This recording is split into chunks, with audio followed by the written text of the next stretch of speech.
Namaste, my friends. Today is Monday, July 18th. I just finished a short, just over 5K run through the hills of lovely Catonsville. Now I'm walking through a neighborhood and hoping nobody sees me talking to my camera. I just wanted to do a real quickie, shorty. I know I tend to ramble a lot. Not feeling so great today. I needed the run to clear my head. I think my anxiety is getting the better of me right now, so a little bit of running does help. I got another 3 miles to go to get home, which is good because it gives me time to cool down and collect my thoughts. Obviously, cooling down may not be a thing this morning. It's Maryland summer, hot, hazy, humid. I am soaked, I am sweaty, and it feels really good. I need it. Sometimes, we need to get that out. And so I do feel better for getting that out. But I just feel this place of, my concerns about the other issue I told you a few days ago are still there, unfortunately. I don't think there's much progress being made. We're just in a period where we do have to wait, unfortunately.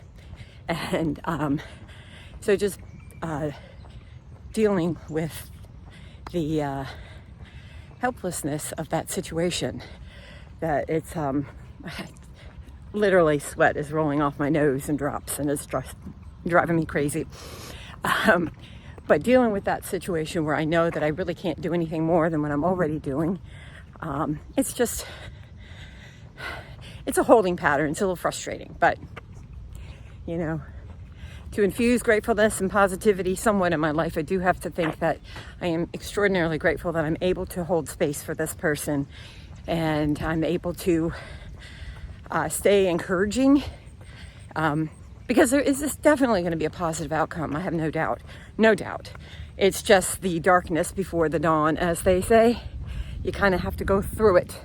You can't go around it, over it, under it. You have to go straight through the muck and mire of things sometimes, and it's hard. So that has been weighing heavy on me. I'm trying to release that and let it go. The other thing that's laying heavy on me is that our search for permanent housing, the real estate market around here is really inflated still. Although interest rates are coming down, the cost of real estate has not lessened at all. Some of the prices I think we've seen a drop, a very, very small drop, about $5,000 at a time. That's about it, which is not significant at all. So we have to wait out the market on that. And every single property that has come through my searches, my feed, of searching for what we want, is just anything I would consider living in or purchasing is just way out of our range. Actually, that's not really all true. Okay, let me rephrase that. I don't think it's out of our range. It's out of my range. I cannot afford it by myself, but my partner doesn't seem interested in. We can't seem to come together on what we're looking for, and he keeps thinking that the perfect property is just going to appear, and we're going to go out and get it, and all is going to be well and right with the world. However, he's very reactionary. He reacts to life. And I'm definitely more action-oriented, where I need to create goals and work towards them a step at a time. And I sat down with him this weekend and said, we have got to make a plan and work together, moving in the same direction, and know what we want. And I still just get a lot of ambiguity from him. Well, we'll look at this, He is looking at a property today. I cannot go with him because, of course, the ball and chain of my laptop, my job has no flexibility at all. So when he runs out to look at the property, I can't go.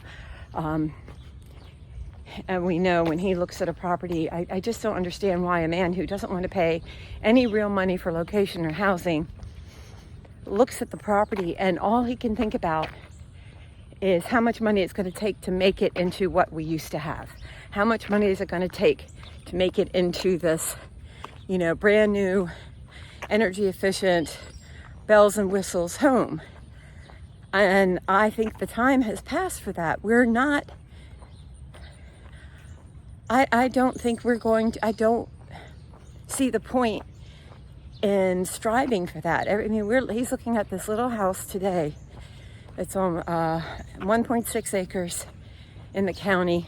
Beautiful property, very good county, very good location, close to family, close to the things we love. And it has, of all things on it, has a little tiny A-frame that somebody probably built, decades ago. And it's really cute, but it's a beautiful wooded lot out in the country. And I'm sure when they built it, they thought, oh, this is lovely, it fits in the landscape. And it is cute, but he's already saying, oh, well, we got to go in, we got to tear it down, and we got to do this and that, and to get everything up to where he wants it to be. And I said, well, why can't we just buy a little house and fix it up and make it energy efficient and make it to our liking and live in it as is?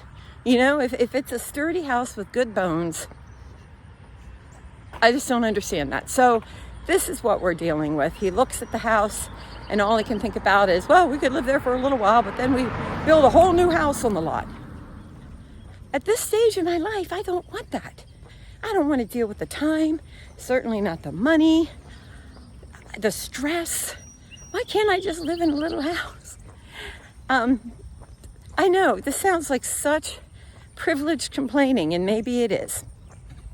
But this is part of my stress, where I'm looking at my husband and all the plans we made together just seem to be falling apart. And once again, he's taking the reins and trying to manipulate it to his way. And he is lobbying constantly and not even really being discreet about it, trying to get me to move back to his row house in Towson, which I did live there for a year. Back in 2015, I said I'd try it. I hated it and I left. And he's working on trying to get me to move back. After all of our discussions, everything we've been through for the past 9 years, why would he even go there? I don't understand. I'm not feeling heard. I'm not feeling respected, and I'm starting to feel just a tad bit of fear is overly dramatic. I guess it's concern. And it makes me feel insecure. That's all I have to say for today. I'm going to work on these feelings today. I'm going to take control of my job. I'm going to take control of some other irons I have in the fire. I'm going to get home, take a shower, and I am blessed with having some wonderful seasonal peaches. So I'm going to go home and have that for my breakfast. And I'm going to drink iced tea at work all day. So may I leave you with a sweet summer thought of peaches and iced tea.